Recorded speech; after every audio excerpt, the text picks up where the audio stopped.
前回はシュランがキスマークだらけの状態で自分の車の中で目を覚ましたところまで話した。その後彼は探偵を雇い、防犯カメラの映像まで入手し、犯人がファンシャオのクラブにいると突き止めた。ファンシャオを連れてその部屋へ行くと、犯人は彼を手伝った共犯者だった。シュランが思い切り殴ると、ファンシャオは男をトイレへ押し込み、自分が10分間殴るから時間を見ていてくれと言って扉を閉めた。トイレの中ではファンシャオは彼がずっと一緒に出かけたい女性との約束をさせたから、ここは殴られてやってくれという契約を交わした。そしてファンシャオは見える部分をわざと血だらけにして、最後に自分の右手を壁に叩きつけて骨折させた。全てはシュランの気を引くためだけだった。皆さんこんにちは、リエルホリックのムーニンです。ネタバレを含むのでご注意を。では早速始めましょう。案の定シュランは手を心配して病院へ連れて行き、家まで送り届ける。世話を申し出ると、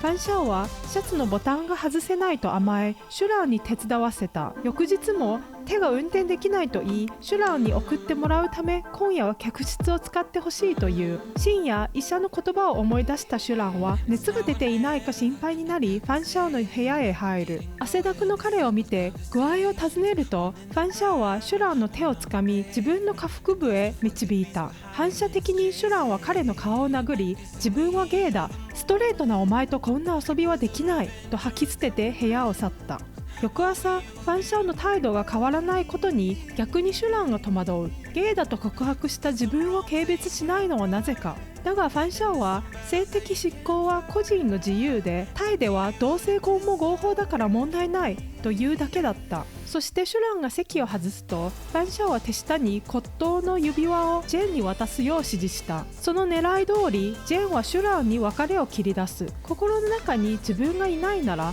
立ち去ろうとしたシュランをジェンは思わず引き止め、自分を愛したことがあるのかと問う。その夜シュランはバーで酒に溺れた。そこへまたもやファンシャオが現れ、シュランは恋人に振られたと打ち明ける。酔った勢いで家まで送ってほしいと頼むと、ファンシャオは彼を連れて帰った。艶めいたシュランの姿に理性を失い、キスだけだと自分に言い聞かせながらファンシャオは彼に溺れていく。酔ったシュランもキスを返したが、呼んだのはジェンの名前だった。翌朝裸のファンシャオが隣に寝ているのを見てシュランは激怒する。コンドームを突きつけ試すかと吐き捨てるが、ファンシャオは昨夜シュランがジェンの名前を呼びながらキスしてきたと告白する。シュランは言葉を失った。しばらくして会社の出張があり、海辺のホテルへ向かうことになった。そこでファンシャオの様子が明らかにおかしく、シュランは彼を気遣って部屋を訪れる。そしてファンシャオは幼い頃の津波のトラウマを打ち明けた。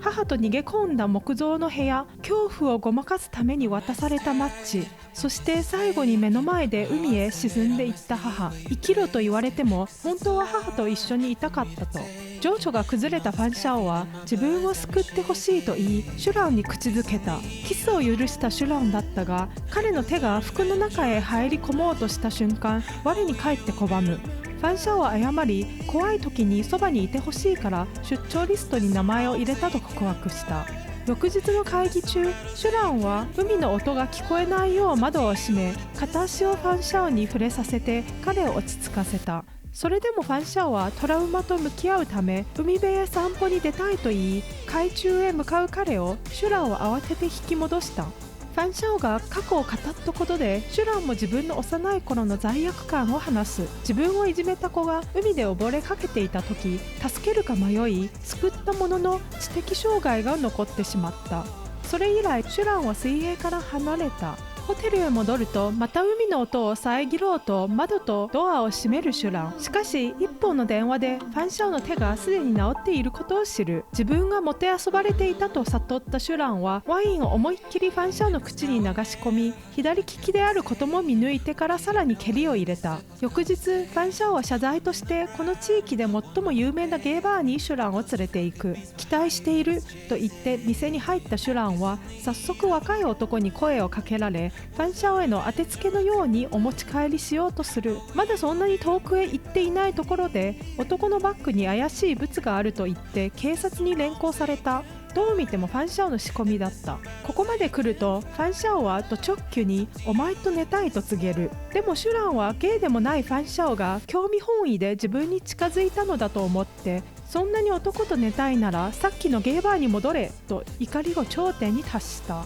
するとファンシャオは本気だ、愛していると言い切り、その瞬間から抑えきれなくなったように一緒にいたい理由を息継ぎもなく一気にまくし立てた。彼の気持ちが遊びじゃないと確認できたシュランは自らファンシャオへ抑えきれないほどの気持ちをぶつける。ファンシャオはストレートだったため、シュランと寝るためにボトムとしての覚悟を決め、シュランもファンシャオのためにボトムに回るという、2人が本当に愛し合っていることがようやく形になった瞬間だった。そしてファンシャオはまさかのバージン。その後は恋人同士のように過ごし、何度も体を重ねる日々が続く。そんな時、ジェンが合鍵でシュランの家に入ってきた。ファンシャオは隠れ、シュランの首にキスマークをつけて部屋から送り出す。シュランにすでに恋人がいると告げられたジェンは驚き、そこへファンシャオから電話が入り、慌てて部屋を出た。後日、夕食の席でジェンがファンシャオに告白するが、ファンシャオは最初から絵画モデルとしてしか見ていないと突き放す。ジェンは受け入れられず、ワインをファンシャオの顔にぶちまけて去った。そしてファンシャオはジェンの事務所に連絡し、地方へ派遣するよう命じた。ファンシャオは友人の前ではシュランとは遊びだ、飽きたら捨てると軽く言っていたが、実際の行動はその言葉とは完全に乖離していた。接待で遅くなる時間を見計らい、車の中で終わるまで待ち続ける。週に5日間のうち3日間はシュランの会社で過ごし、仕事中に我慢できずに触れてしまう。絵を描く時もシュランの目線一つで距離を詰めたくなる。ふとした瞬間に元彼と比べてしまう。シュランの弟が問題を起こせば全力で後処理を引き受け、そしてシュランの母親の墓の前では緊張なのか罪悪感なのか言葉一つ発せられず突っ立っていた。どれをとっても軽い火遊びで説明できる感情ではない。そして何よりファンシャオは当初の目的を果たしている。シュランほどの人が自分の意思で寝てくれること、それを達成した瞬間に彼はなぜか全く嬉しくなれなかった。そこに本人も気づかぬ本気の深さが滲んでいた。一方のシュランが、俺が大事だと思うものは全部君に預けたんだと告げた時、この言葉が呪いのように私の胸の中で響き続けた。彼の生い立ちを知ればその重みはさらに増す。孤児だったシュランは通りすがりの女性に拾われ、一人息子と共に育てられた。しかし高校でゲイだと知られ、集団にいじめられるようになった。だが彼はサタンの生まれ変わりのように一人で全員をねじ伏せ、その強さの代償は弱い弟へ帰ってきた。弟がいじめられ、母が講義に向かった時、階段から突き落とされ命を落とした。最後の言葉はシュランに弟を頼むというものだった。だからシュランは理不尽を押し付けてくる弟に対しても見返りを求めず助け続けた。感謝されなくても憎まれても自分の罪ではなくても、彼が外の世界に厚い壁を作っていた理由がそこではっきり腑に落ちた。そんなシュランがジェンには一度も見せなかった顔をファンシャオにだけ惜しみなく預けた。母の墓の前で最も脆い自分をさらけ出し、やっと待ち人に会えたとファンシャオを紹介した時、初めてサタンではなく一人の人間として息をしているように見えた。元彼とは精神的なつながりが一度もなかったという言葉を思い出すたび、私は胸の奥をわしづかみにされるような痛みが走った。ファンシャオとシュランは同類だ。攻めと受けだけでくくれる関係ではない。ファンシャオもまた悲惨な子供時代を生きた。母を目の前で失い、父に引き取られても異母兄弟に敵視され、父も守ってくれなかった。家では弱肉強食が当たり前で、心が休まる日は一日もなかった。母の最後の声は生きてという叫びだけだった。ファンシャオは母の形見のマッチを一本ずつ使いながら、本当は欲しくもなかった命をつなぎ止めた。そんなこの世の醜さを知り尽くした2人が惹かれ合うのはもはや必然だった。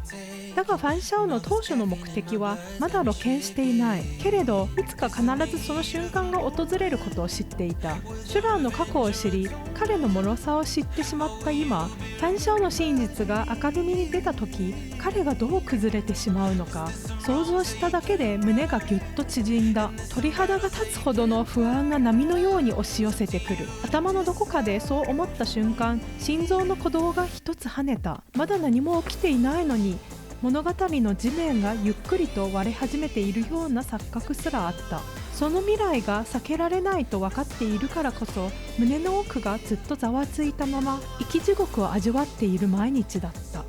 また次回お会いしましょう。ではでは。